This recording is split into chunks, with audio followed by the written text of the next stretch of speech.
Hello and welcome to One Cool Thing, PC Mag's daily show where we show you one cool thing which we are testing out here in the PC Mag Labs. I'm Sasha Segan, this is Gabe Carey, and we have a very important piece of the PC ecosystem here for you today. But before we get to our important, interesting, lovely, attractive One Cool Thing, I want to say if you're watching us live on Facebook, then please comment and ask questions. Social Pete is here to answer your, to relay your questions to me. I got up at 4 o'clock this morning, by the way. I had a 5 o'clock TV hit that I had to be on, so I have no idea what time it is. You're going to experience this adventure with me. If you are watching on YouTube, then I don't know what time it is where you are. You're a little like me, because I don't know what time it is where I am. Please like and subscribe, and come back every day for another cool thing. Our cool thing today is the Logitech G513 Carbon keyboard. Now, keyboards, we can't live without them. I am a keyboard snob myself. I enjoy my Cherry MX board, which I have attached to my Microsoft Surface Book laptop, both of which I selected in part for their keyboards. And now, Gabe, you review a lot of keyboards, right? Yes, so I'm reviewing mice and keyboards almost exclusively right now. And this is not a Cherry MX board, so you're getting the proprietary Romer G switches this time.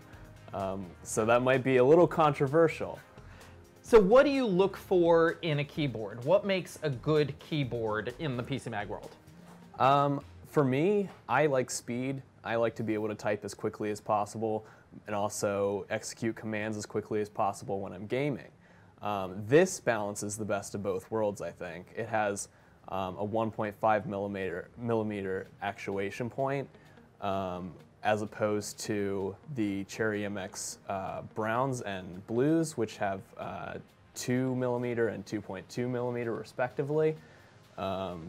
So you're getting a lot faster. You're going to reach that palpable bump a lot faster than you would. It's a little shallower, so it's a little faster. Yes. Yes. Yes, but you still get that tactile feel that you would get from a Cherry MX brown or blue. And there's a new, so this comes in 2 different versions, 2 different flavors. There's a linear model and there's a tactile model. But well, I guess there's 3 now, because yesterday there was another one announced that is more like the Cherry MX Blues called GX Blue. So you have a wide variety of switches to choose from. Now, one thing I'm noticing here, now you said you do game, and one thing I'm noticing here is that this is a relatively basic, what I think of as a basic PCAT key layout here. Is that okay? Do you need or do you want a lot of dedicated gaming keys on your keyboard? So it is missing the dedicated macro and media keys that you would get with that you would normally get with a keyboard of this price. It is $140 some.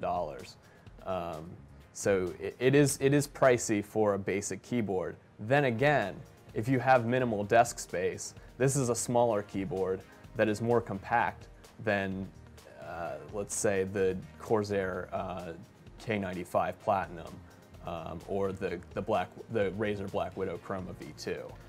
Now the keyboard is shimmering nicely with some shimmering colors. Are these programmable? These are fully programmable, and it features per key backlighting, so each key can individually be the color of your choice and can also be programmed to any action of your choice. So you can reprogram any key you want to any function. Okay, so you can take these. You can take the typically relatively useless print screen and scroll lock keys and actually make them do something useful in your life. Yes, yes, you can make it do whatever you want. Okay, let's take a question. Is there a model without the number pad? No, there is not.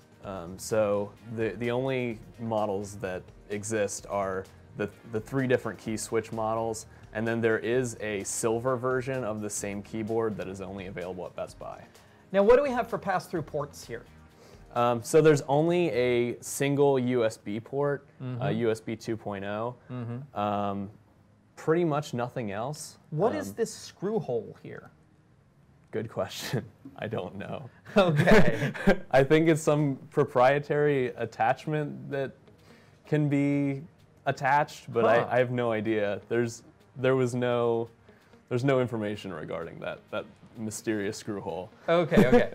So let's take a look at the software. Higher-end keyboards like this. Now, the Logitech G513 Carbon is $150. That is considered a somewhat higher-end keyboard. You can, of course, get a basic keyboard for 30, 40 bucks.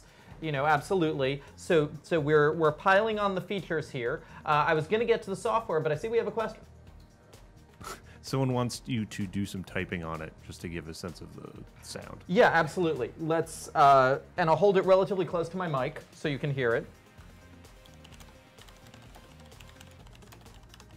It's relatively quiet, so it's it's relatively quiet, and it is very, very fast. Yeah. So you're gonna bottom out pretty quickly, and you know, for first-person shooters, that's great. And for, you know, regular everyday typing. I mean, it's great if you, for instance, have to take notes on things quickly. Yes. I mean, you are right that it doesn't have the throw of the keyboard at my desktop, but it has really good throw. Yeah. Let's take a look.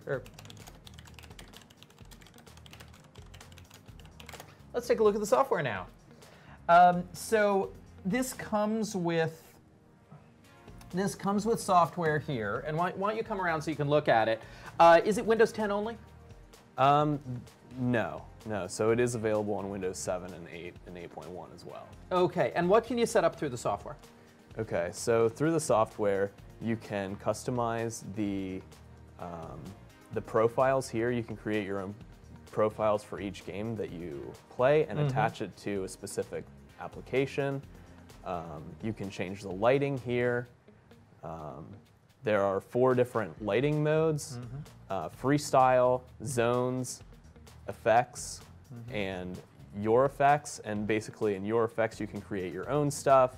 I will say that creating your own effects in this software is not as intuitive as I would have preferred, but you know, it's there if you need to. There's a little bit of a learning curve. Now, does it have to be games that you're customizing these keys in, or can I hotkey Slack? Can I hotkey Chrome? Right. So you can create profiles for any application as long as it's stored on your computer. Okay. Okay. Great. So let's do a little more typing here. You folks can see how weirdly I type, right? I type really weirdly. It's known. And so then there's a game mode settings. So there's a game mode that you can access. I think it's FN plus F8 because there are no dedicated media keys. Right. Oh yeah. So if you look, I don't know if you can see it on the camera, but on the front face of the function keys, there are additional functions. Yes, and those are accessed by simultaneously holding down FN or function while. So that's where you get you have your media keys on F9 through 12. You have volume on these guys. You have screen brightness. What's this G with a circle? That's game mode. Okay. Which is where we're at right now. In game mode settings, you can pretty much tell the program what game mode does, which by default it locks the Windows key so that you don't accidentally stumble upon it when you're gaming, which happens a lot. So now are we going to 2 USBs here? Why are we using 2 USBs for this keyboard? Good question. I think the lighting requires 2 USBs. It's additional power. Yes, okay. It requires additional power. Okay, okay. Any more questions out there?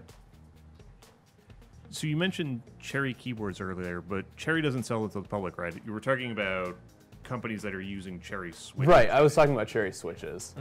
So I was talking about the Corsairs and pretty much most higher-end keyboards use Cherry switches and not their own proprietary stuff. And when we say Cherry switches, that isn't one kind of switch. Cherry makes at least 3 different families of switches, as far as I know. Right, so there's the browns, which are a little bit spongier, but also tactile. There's the reds, which are faster and more linear, and then there's blues, which are clicky and like more tactile as well.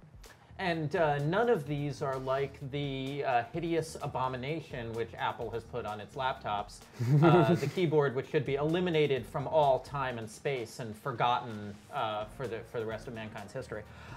So do we have an editor's choice in these kinds of higher-end keyboards right now? Yes.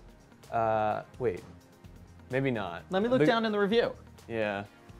Let's go through the famous PC Mag. Not that I have assigned.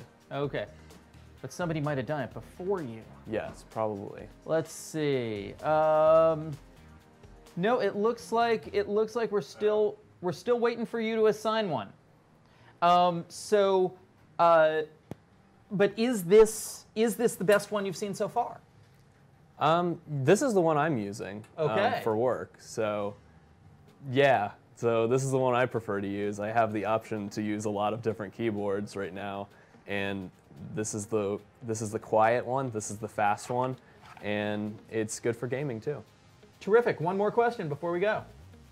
How does it compare to the Corsair Strafe? Have you had any experience with that one? Yes. So that one uses Cherry MX Reds, I believe, and I guess the linear model of this one is more similar to that one. But the Strafe does not allow you to customize the lighting.